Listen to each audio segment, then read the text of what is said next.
Çdo njeri duhet të njohë disa parime që ka krahasitë e pemëve, frutore në përgjithësi dhe ullirit në veçantë. Dhe këto parime janë: së pari, duhet të shikojmë zhvillimin e pjesës ajrore në korrelacion me pjesën nëntoksore.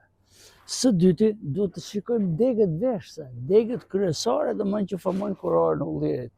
Dhe treta më e rëndësishme, shikosh raportin mes llastarëve një vjeçar që janë prodhues për frutin dhe degëve të tjera lidhse, siç janë skeleti, degët skeletore të pemës së ullirit. Duke pas këto tre element parasysh, atëherë ne jemi në gjendje që të aplikojmë një krahasitje në përputhje me parimet e dëshiruara të pemës.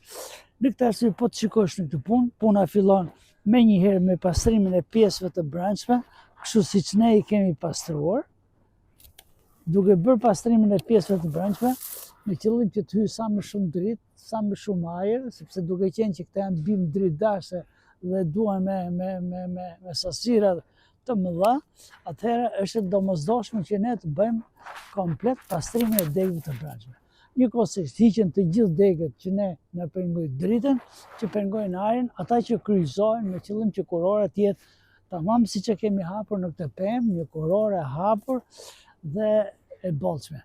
Duhet kemi shumë kujdes që llastarët një vjeçar ne nuk duhet t'i prekim, as t'i pincojmë, për arsye sepse ne këtu kemi domethënë sythet që do të diferencojnë për ta dhënë lule dhe më pastaj kokrat. Vetëm degët e brendshme të kurorës duhen prerë komplet siç e kemi pastruar në rasti konkret, duke i prerë gjithë degët.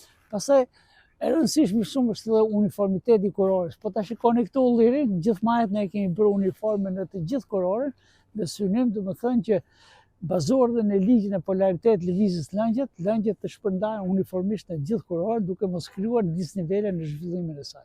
Majat preken ato majat që janë me tendencë të larta. Ulliri ka një tendencë të zgjas majat sa më lart, me qëllim që të arrijë dritën, që të ketë sa më shumë dritë, por duke bërë uniformitete dhe duke bërë pastrimin e pjesëve të brendshme, ne arrijmë domethënë që dritën ta kemi uniform në gjithë kurorën e ullirit.